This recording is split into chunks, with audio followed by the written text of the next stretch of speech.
आत्मीय परिजनों, आप सभी को भाव भरा प्रणाम।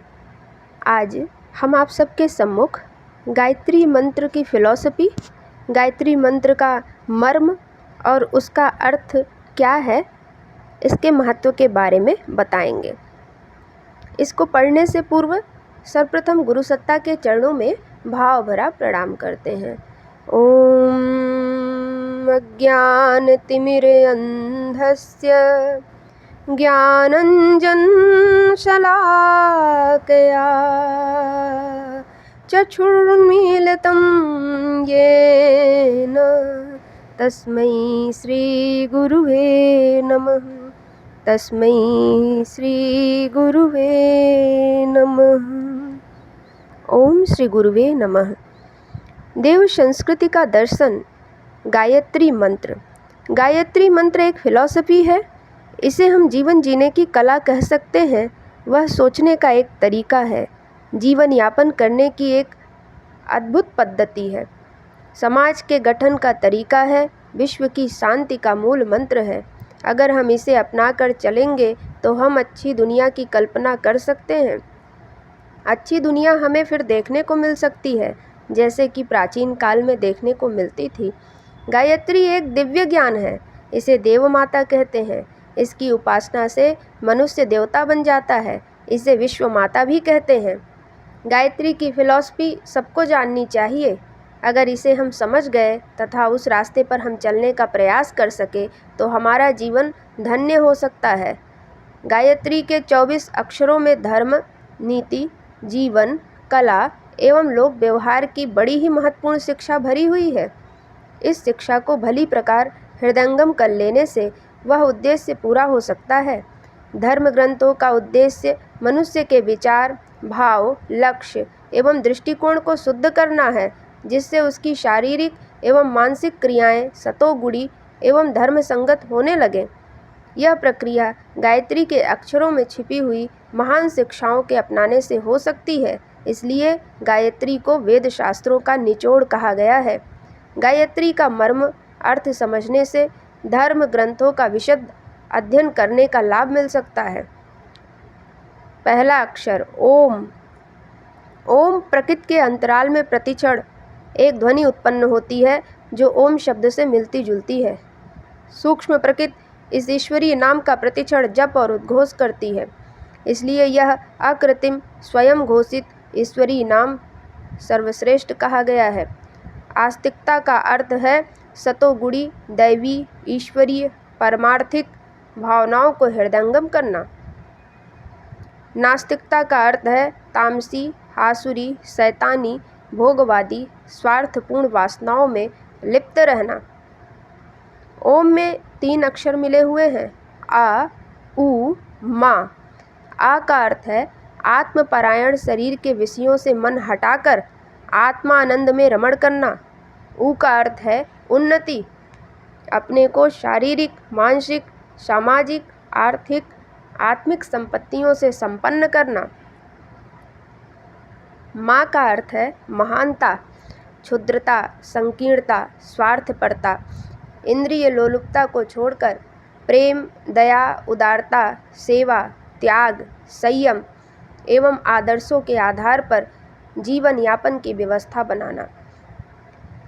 इन तीनों अक्षरों में जो शिक्षा है उसे अपनाकर व्यवहारिक रूप से ओम की, ईश्वर की उपासना करनी चाहिए। भू, हम शरीर नहीं प्राण है, आत्मा है। शरीर को प्रधानता देना और आत्मा की उपेक्षा करना यह भौतिकवाद है।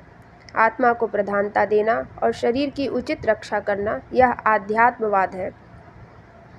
गायत्री कहती है कि हम आत्मा है, इसीलिए हम सर्वोपरि स्वार्थ आत्मपरायणता में हैं।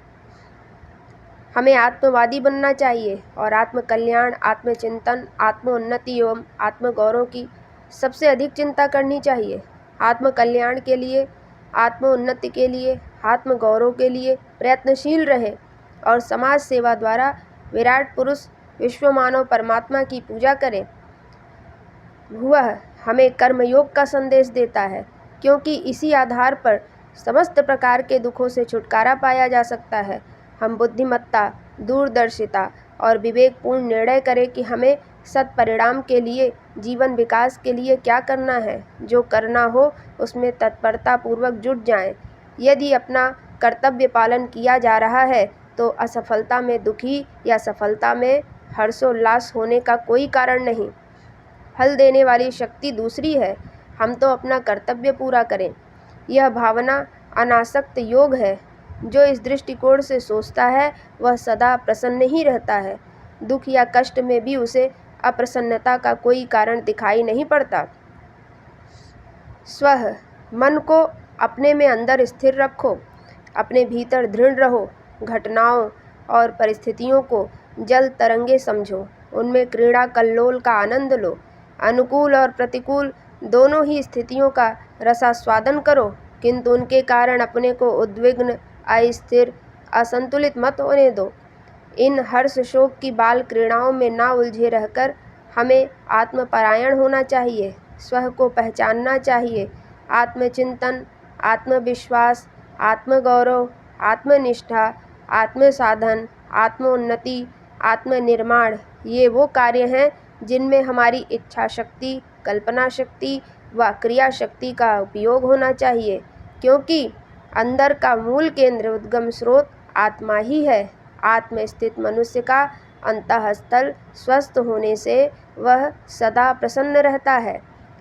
तत् जीवन और मरण के रहस्य को समझो, भय और आसक्ति रहित होकर जियो और वास्तविकता के सुदृढ़ आधार पर अपनी गतिविधियों का निर्माण करो।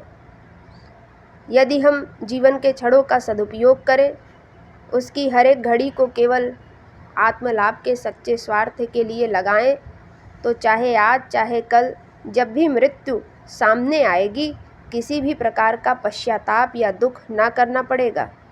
सवितुः सूर्य के समान तेजस्वी बनो। सप्त बलों को अपने जीवन रथ में जुटा रखो। अपने भाग्य के, अपनी परिस्थितियों के निर्माता हम स्वयं हैं। अपनी क्षमता के आधार पर हम अपनी हर एक इच्छा और आवश्यकता को पूरा करने में पूर्ण समर्थ हैं। पहला शरीर बल, दूसरा बुद्धि बल, तीसरा विद्या बल, चौथा धन बल, पांचवा संगठन बल, छठवां चरित्र बल, सातवां आत्मबल। ये 7 बल जीवन को प्रकाशित, प्रतिष्ठित, संपन्न और सुस्थिर बनाने के लिए आवश्यक हैं। वरेण्यम, हम अनिष्ट को छोड़कर श्रेष्ठ चिंतन करें, अशुभ चिंतन को त्याग कर शुभ चिंतन अपनाएं, जिससे मानसिक कुढ़न और असंतोष से छुटकारा मिले और सर्वत्र हर परिस्थिति में आनंद ही आनंद उपलब्ध हो। किसी मनुष्य की आंतरिक महानता ही उसकी श्रेष्ठता का कारण होती है। हम महान बने, श्रेष्ठ बने, संपत्तिवान बने, पर उसकी आधारशिला भौतिक वस्तुओं पर नहीं, आत्मिक स्थिति पर निर्भर होनी चाहिए। भर्गो, मनुष्यों को निष्पाप बनना चाहिए, पापों से सावधान रहना चाहिए, पापों के दुष्परिणाम को देखकर उनसे घृणा करें और निरंतर उनको नष्ट करने के लिए संघर्ष करते रहें। यदि पवित्रता की दिशा में हमारा प्रयत्न जारी रहे तो संसार के समस्त कष्टों एवं भव बंधनों से छूटकर हम जीवन मुक्ति का स्वर्गीय आनंद प्राप्त कर सकते हैं। देवस्य, अशुद्ध दृष्टिकोण से बचकर शुद्ध विचारधारा को अपनाएं। असुरता की नीति छोड़कर देवत्व की गतिविधियों को स्वीकार करें। उन क्षणिक सुखों, आकर्षणों और प्रलोभनों से बचें जो भविष्य में दुख देने वाले हों, जिनके कारण आत्मा को पतन के गहरे गर्त में गिरना पड़ता हो। गायत्री कहती है कि हम देवत्व को विकसित करें, देवत्व को प्रोत्साहन दें, दैवीय आत्म संकेतों का अनुसरण करें। धीमहि, हम अपने अंदर सद्गुणों को धारण करें, अपने स्वभाव को नम्र, मधुर, शिष्ट, निर्भीक, दयालु, पुरुषार्थी, निरालस्य, श्रमशील बनाएं तथा व्यवहार में उदारता, सच्चाई, ईमानदारी, निष्कपटता, भलमनसाहत, न्यायपरायणता, समानता तथा उद्योगशीलता का परिचय दें। उन सभी गुणों, विशेषताओं और योग्यताओं को अपनाएं जिनके द्वारा स्वास्थ्य, कीर्ति, प्रतिष्ठा, उच्च पद, धन, वैभव आदि की प्राप्ति होती है। 26 दैवी संपदाएं गीता में बताई गई हैं। इनको संक्षेप में कहना चाहें तो वे हैं: पहला, अनुत्तेजना; दूसरा, स्वच्छता; तीसरा, विचारशीलता; चौथा, सहिष्णुता; पांचवा, संयम; छठवां, शक्ति संचय; सातवां, उदारता एवं आठवां, कर्तव्यपरायणता। उन गुणों को अपने स्वभावों और अभ्यास में लाना इन गुणों को अपने स्वभाव और अभ्यास में लाना यह एक उच्च कोटि का धन उत्पन्न करना है। धियो, किसी भी पुस्तक या व्यक्ति की अपेक्षा विवेक का महत्व अधिक है।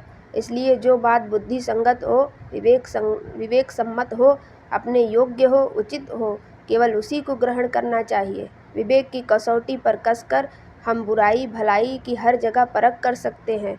हम विवेकवान बने, विवेक को अपनाएं, विवेक की कसौटी पर कसकर अपने विचार और कर्मों का निर्धारण करें। यो नः, हमारी जो भी शक्तियाँ एवं साधन हैं वे कम हों अथवा अधिक हों, उनके न्यून से न्यून भाग को अपनी आवश्यकता के लिए प्रयोग में लाएं और शेष को निस्वार्थ भाव से अशक्त व्यक्तियों में बांट दें। जोड़ने और भोगने की मृग तृष्णा में ना भटके, अपनी आवश्यकताएं कम से कम रखें।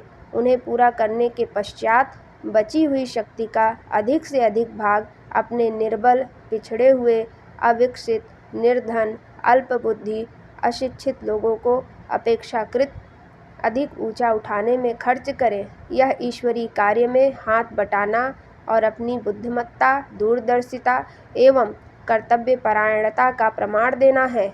यह आत्मसंयम और परमार्थ का दैवी मार्ग हमें यो नः द्वारा बताया गया है।